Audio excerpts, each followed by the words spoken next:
El profesor, el docente, como otras profesiones de gran importancia social, como pueden ser los jueces, como pueden ser los políticos, necesitan estar revestidos de autoridad para poder ejercerla.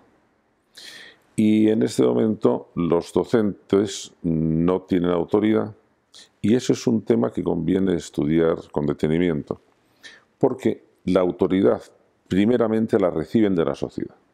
Estas instituciones tan importantes como son la escuela, como es la judicatura, como es la política, han perdido autoridad.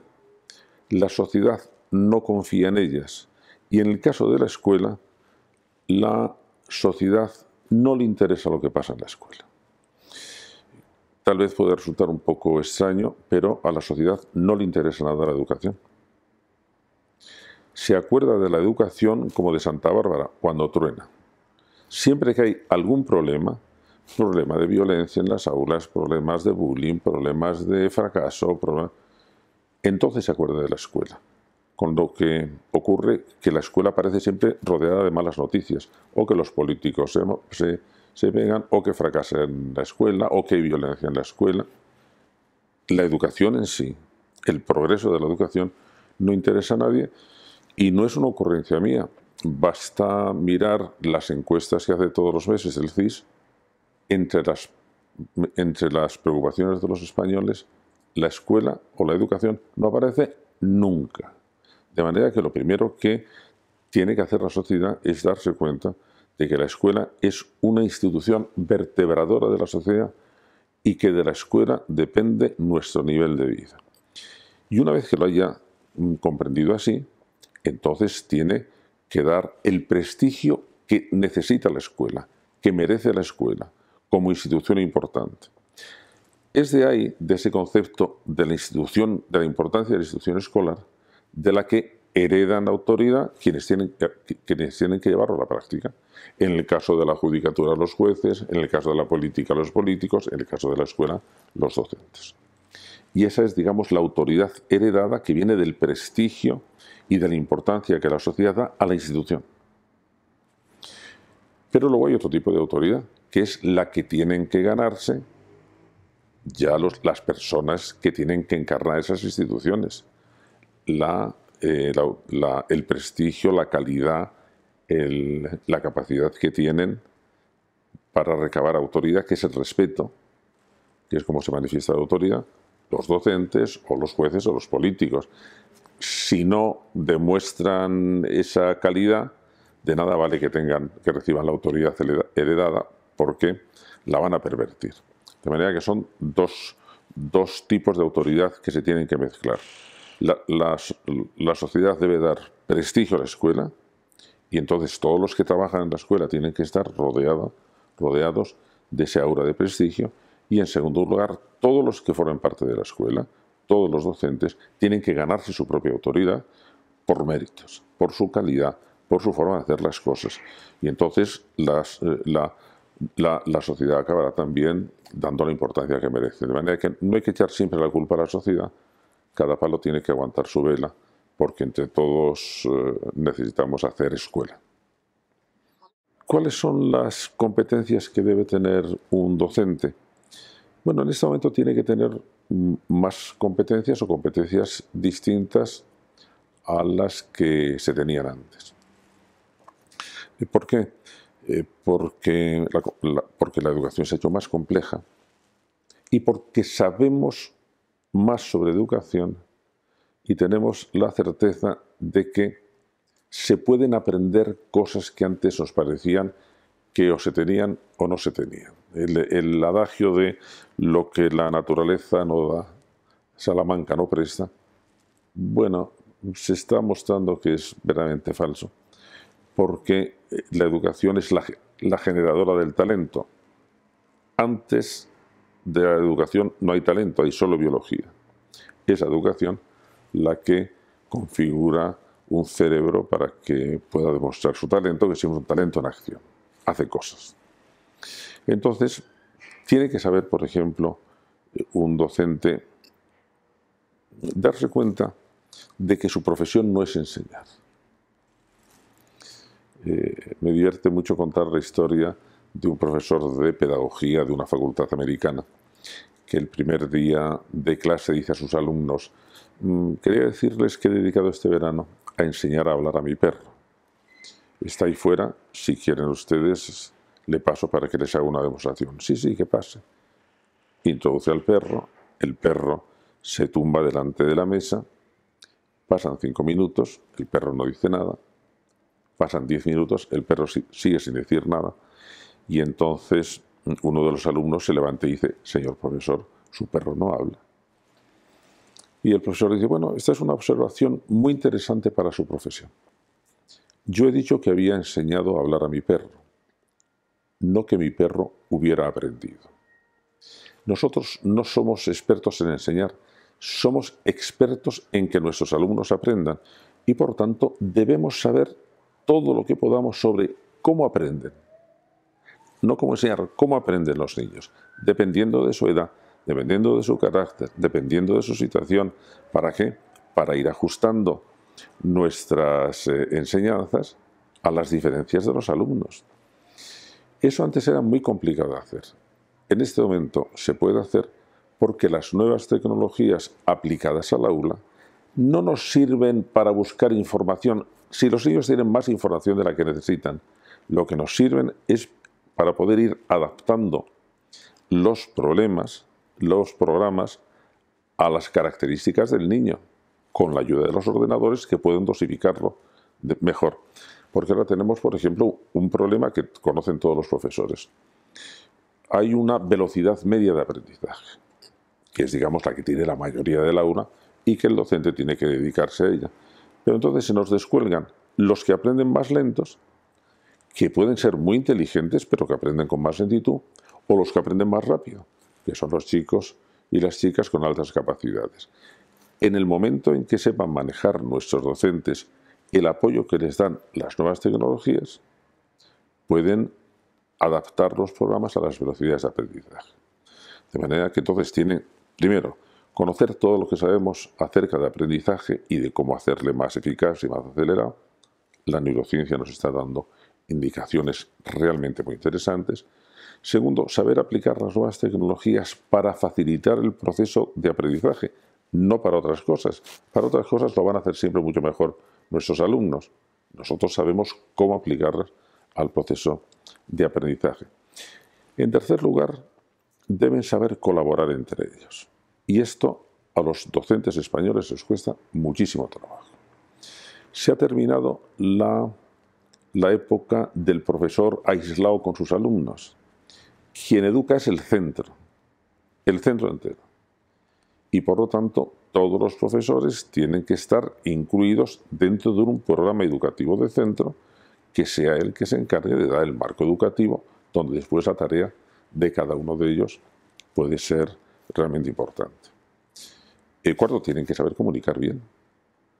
Hay una cosa que me decía una niña de 8 años, así muy reflexiva. Yo estoy absolutamente segura de que entendería las matemáticas si comprendiera las palabras con que me las explica. Pues evidente.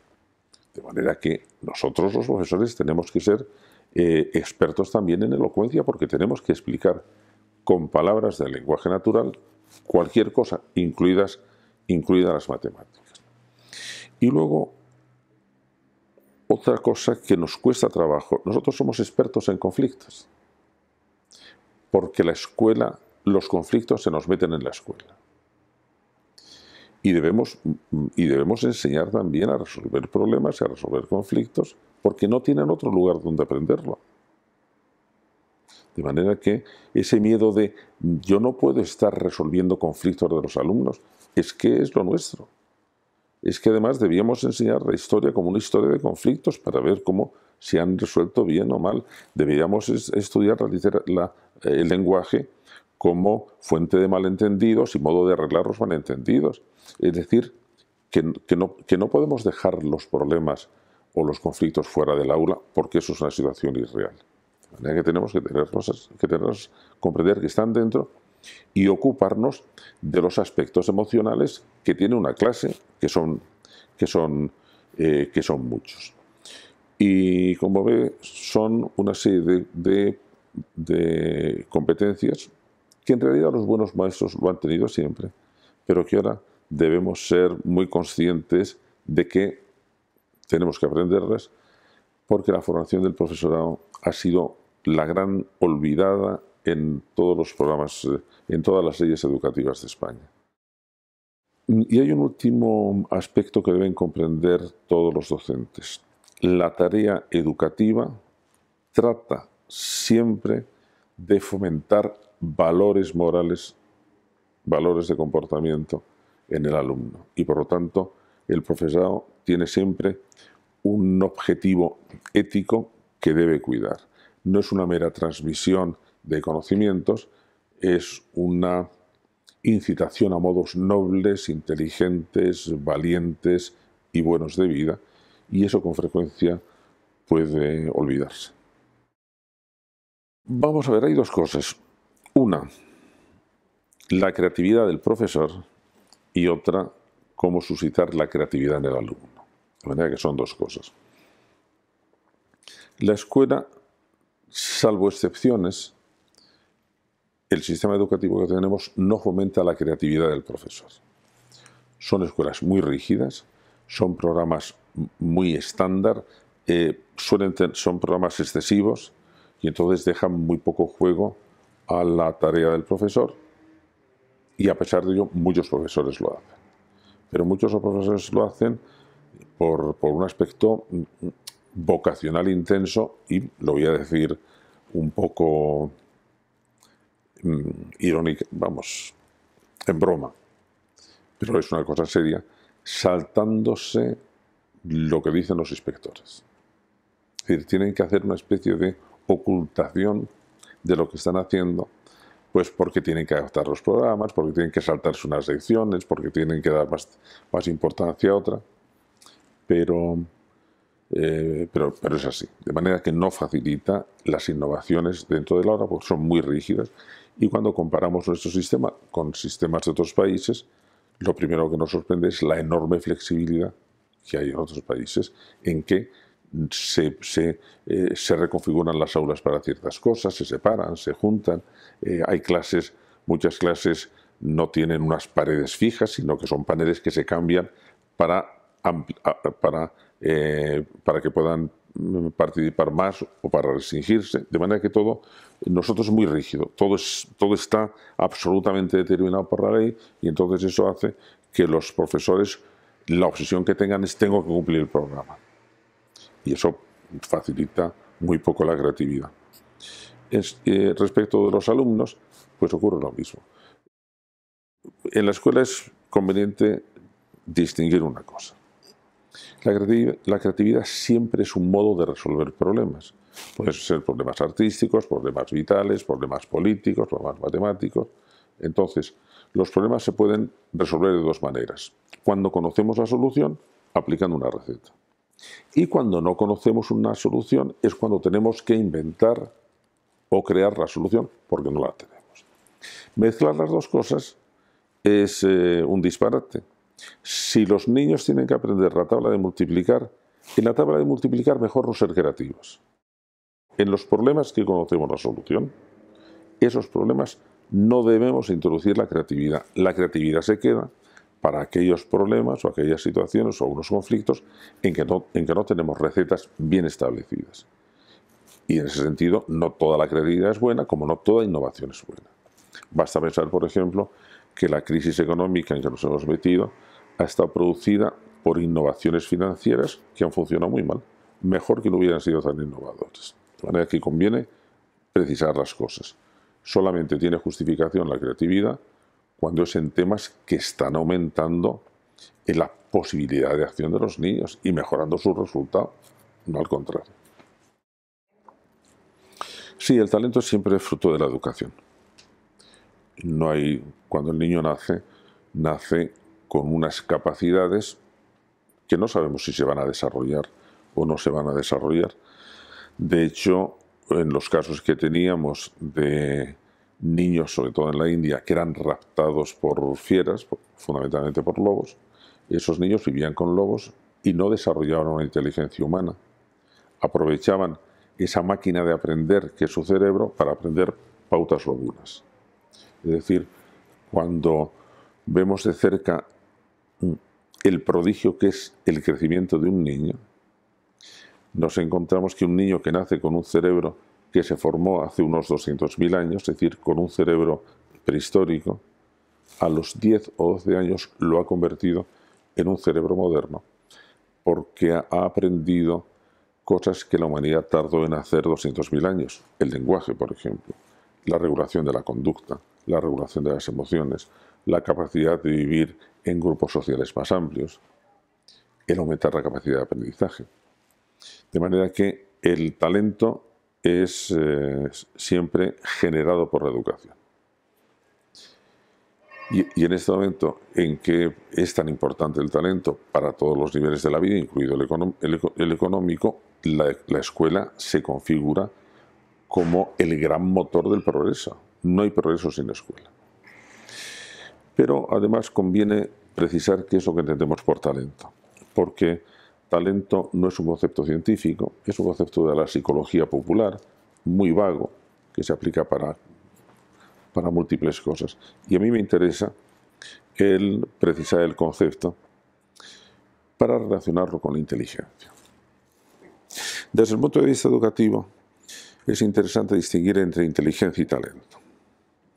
Lo explicaré con un ejemplo. Un alumno mío de primero de bachillerato, con un cociente intelectual de 150, es decir, un superdotado, muy buen estudiante, con muy buen expediente académico, que llega a la conclusión de que él es más inteligente que sus compañeros y que sus profesores. Le gusta mangonear, le gusta manejar dinero, se hace jefecillo de una banda de chicos de su barrio, más torpes que él, casi todos excluidos del sistema educativo. Bueno, gana dinero. Al año siguiente ya no va al instituto y cuando yo le pregunto ¿y por qué no vienes? En la escuela no me están enseñando nada, lo interesante está en la calle. Este chico tiene 25 años y está en la cárcel por tráfico de drogas. Y nos plantea una pregunta interesante. ¿Este chico era inteligente o era estúpido? Las pruebas de inteligencia nos dicen que era muy inteligente. Lo que ha hecho con su inteligencia nos dicen que es muy estúpido. El talento es la inteligencia en acción. No lo que nos dicen unos teóricos test de inteligencia, sino el uso que ha hecho esa persona de su inteligencia.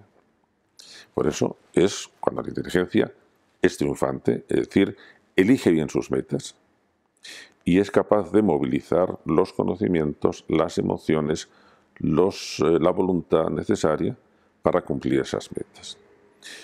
No hay talento, por tanto, oculto, porque el talento solo se demuestra en la acción. Y eso es lo que debemos intentar transmitir a la escuela. No que un alumno tenga unas posibilidades muy grandes, no, que las ponga en práctica. Y si no las ponga en práctica, no le valen para nada. De nada nos vale el que una persona sepa lo que tiene que hacer si luego no tiene el valor para hacerlo. Pues no le vale para nada. Cuando una madre viene y dice, no, si mi hijo es muy inteligente, lo que pasa es que está siempre distraído. Bueno, es que si no fija la atención, eso forma parte de la inteligencia. De manera que eso, al hablar de talento, estamos hablando de un talento real, de una inteligencia real, de una inteligencia que actúa.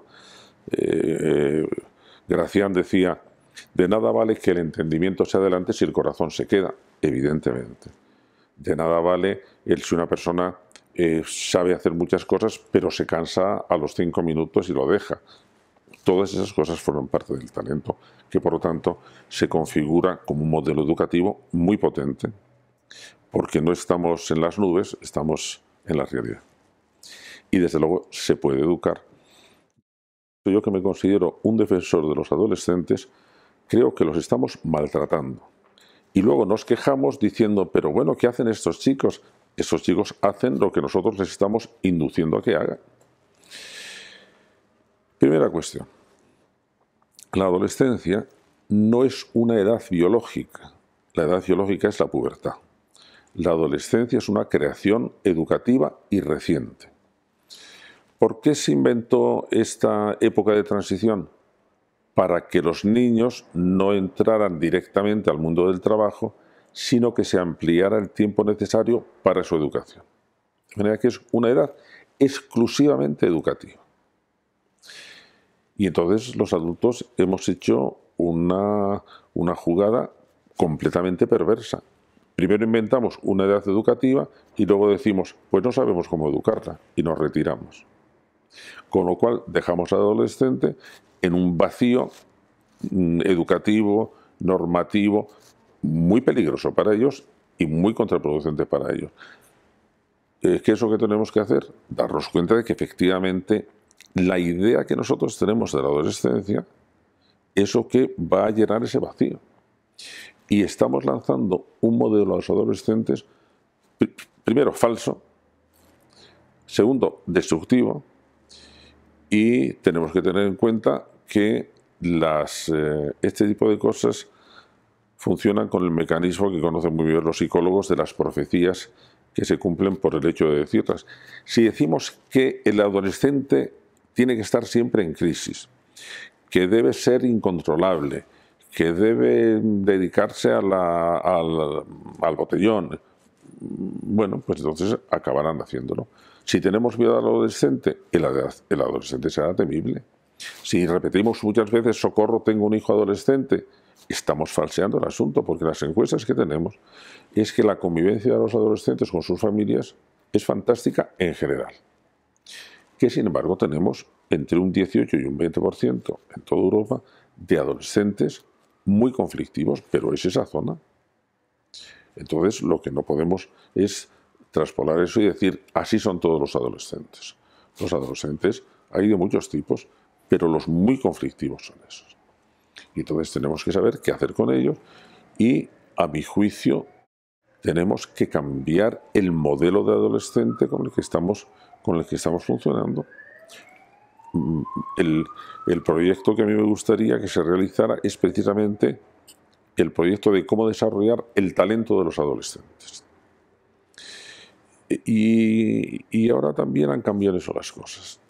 No solamente tenemos datos muy precisos de que el adolescente se encuentra muy integrado con sus familias, sobre todo en el mundo mediterráneo, porque en el mundo anglosajón, bueno, el adolescente tiene otras características, se independiza cuanto antes.